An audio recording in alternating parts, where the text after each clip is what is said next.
What is anticipatory stress? Basically, it's having a stress reaction in anticipation of a difficult or challenging situation.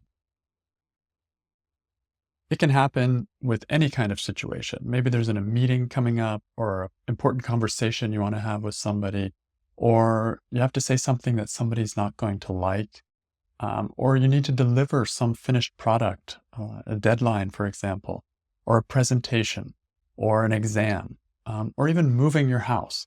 Anything that's in the future that you're already starting to worry about now and already starting to have stress in advance. My grandmother used to call this, she used to say when she was getting ready to go on a trip, she said she was journey proud.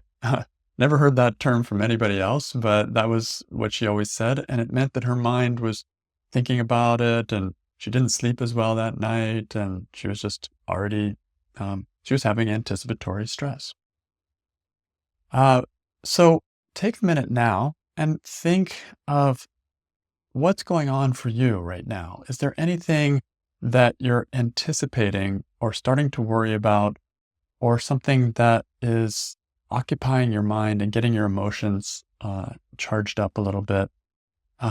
Something that you're planning, maybe something that'll be challenging, and see if you can identify something. For example, in my life right now, I'm going through a transition, building a new website, making changes to my business, moving things around, and creating new courses. Like there are a lot of things going on. Some of those are complex, and so think for yourself: is there something going on that's getting your mind caught in the future? So take just a second to see if you can identify something.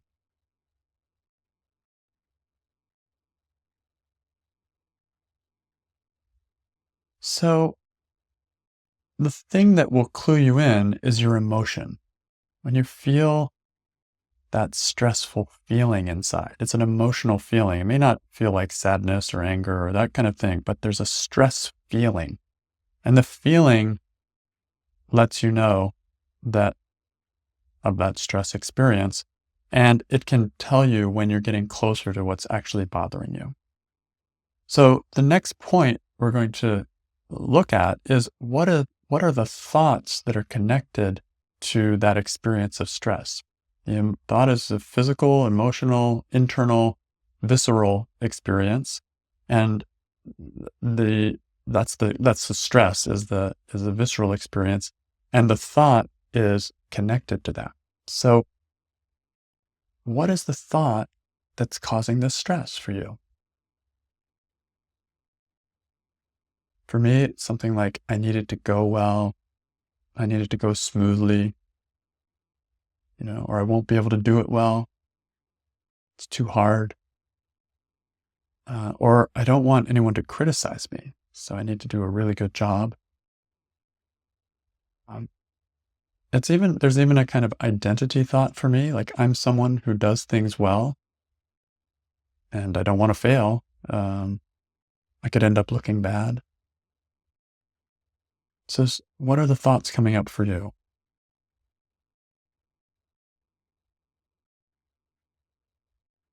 And as you come up with these thoughts, see if one is particularly strong for you. You may want to pause the recording and just write down some of the thoughts and see if one is stronger for you. And this may be something that you would like to go into even more depth on your own. I'm going to choose the thought, I need to do it well. And let's use that thought. And if you can relate to it, then see if you can question this thought in your situation. So you hold your situation, I'll hold my situation, and let's go through the 4 questions and turnarounds of the work of Byron Katie. First question, is it true? Is it true that you need to do it well? You need it to go well? Is it true? Yes or no?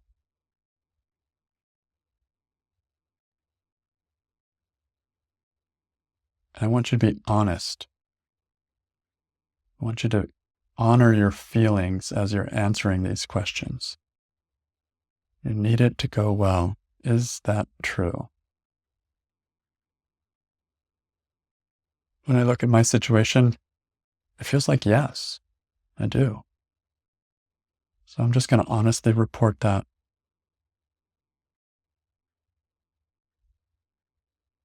And then if you answered yes, then join me in answering question 2 of the work, which is, can you absolutely know it's true? You need it to go well. Are you sure?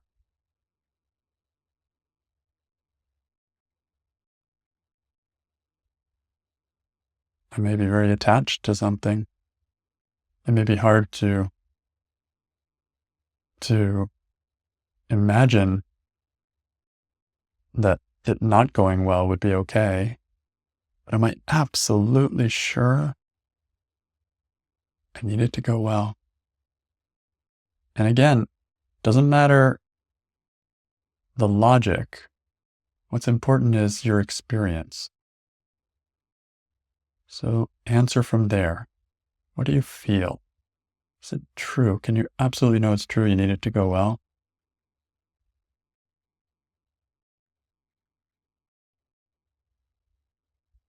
And I'm going to answer no. So, third question of the work, how do you react? What happens when you believe or when you think that you need it to go well? Notice the thoughts that start to happen.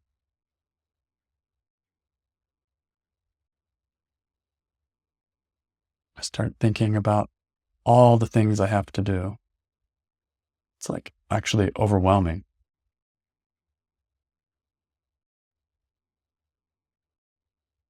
I see myself moving a website. I see myself coordinating with other people to help me. I see myself still thinking about how to speak or write what I'm going to write. My mind gets busy. So, what happens to you when you think you need to go well?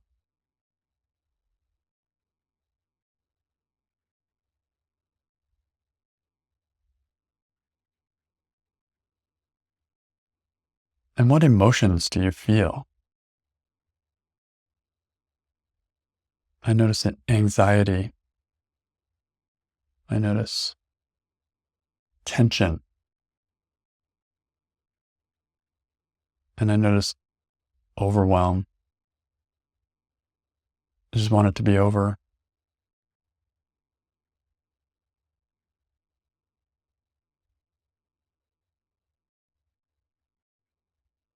And I notice I'll be less likely to sleep as easily.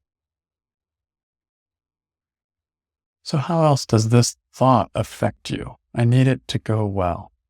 Need it to go well. Do you see any images in the future or the past?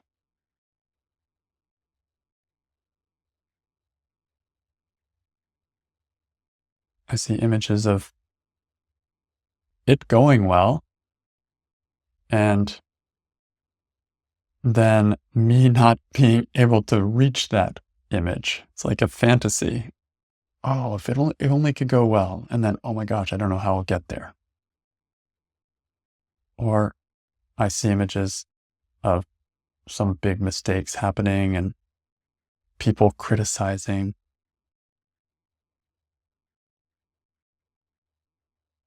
me feeling kind of dumb.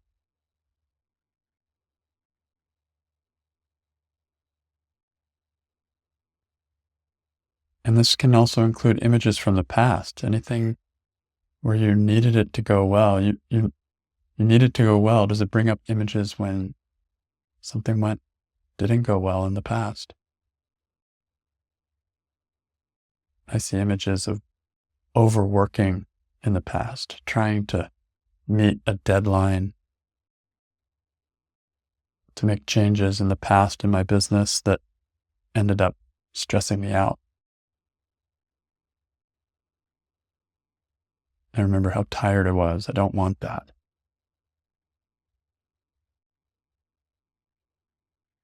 So all of these are reactions. And there can be more, like how you treat this project needed to go well. I might give it all my priority instead of keeping it in balance with everything else in my life. So these are how you react. These are the ways that you react to the thought. Let's imagine now, question 4 of the work, who would you be without the thought? I need it to go well. Who would you be doing your project, preparing for your exam, thinking about that conversation you want to have? Who would you be without the thought or without the attachment that you need it to go well?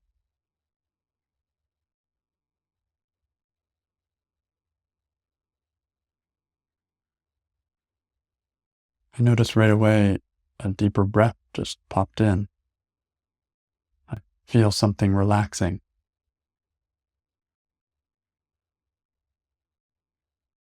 I remember when I first started my website so many years ago, realizing that I needed to just make mistakes publicly and it was okay and it was a good thing to do. I find myself trusting without this thought. Oh, it's going to go well enough. We'll find out. We'll see. How about you?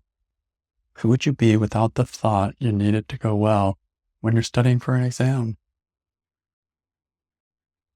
Or when you're delivering a project, trying to deliver a finished product? It's like there's an easiness. Okay, we'll see. Maybe it'll go well, maybe it won't. Maybe it'll take longer. Maybe I'll have to do it again. For me, I notice an openness inside, an easiness inside that wasn't there when the thought I needed to go well is there. So this is the effect of the thought. When the thought's present, stress. When the thought is not present, then not stressed or less stressed. So let's turn the thought around. I need it to go well. I don't need it to go well. That would be the opposite. So this is our new hypothesis, our new theory here that we're going to test out and see if we can find any truth in. How could it be as good or better if things don't go so well?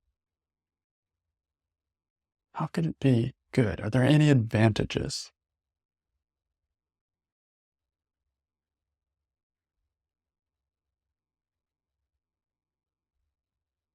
Let's say I get into this project of changing everything in my website and things break. Okay, so how could that be a good thing?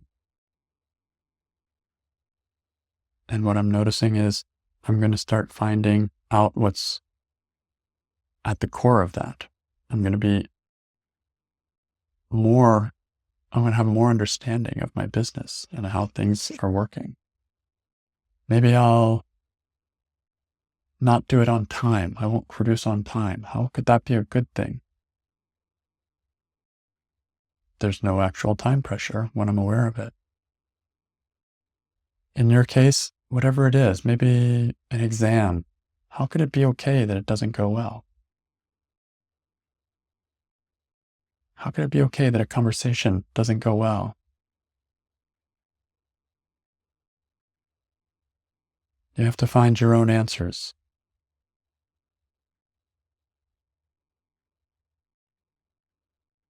For me, I always learn something. In fact, I learn more when something doesn't go well. Often I learn more when something doesn't go well than when something goes well. It's like it stands out in my mind. Okay, not doing that again.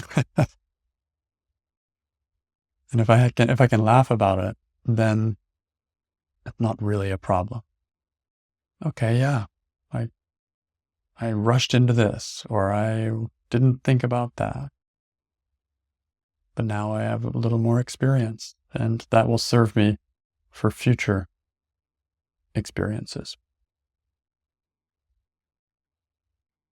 So I need it to go well is the original statement. What would be another turnaround? I don't need it to go well. That may be the only turnaround.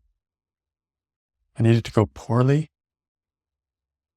It's kind of what we were just thinking about.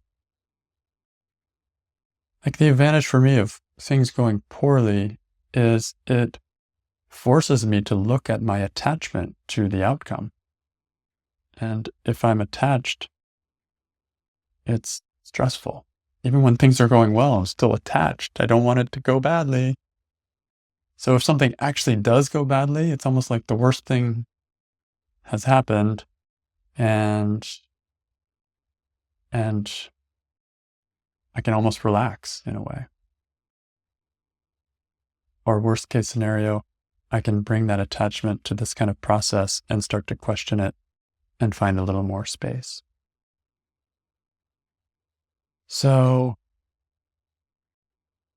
another turnaround might be something like I need my thinking about it to go well, regardless of how it goes. So maybe I need my thinking about it to go well. Like I need my thinking about it to be easygoing, peaceful. And if I can find a way to do that, then it almost doesn't matter if it goes well or not.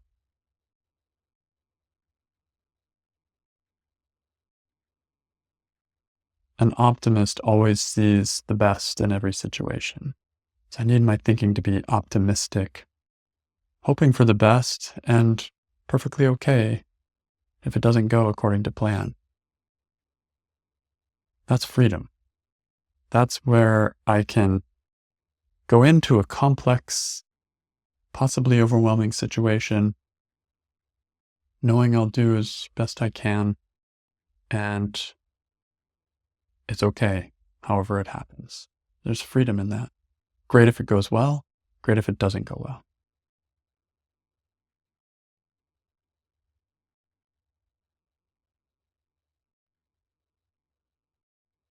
Okay, so let's stop there. And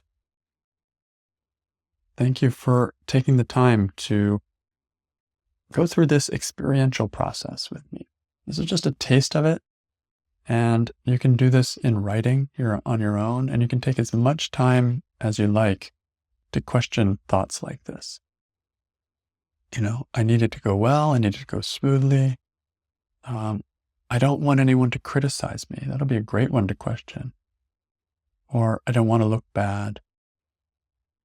Any of these related thoughts can be great to question on your own.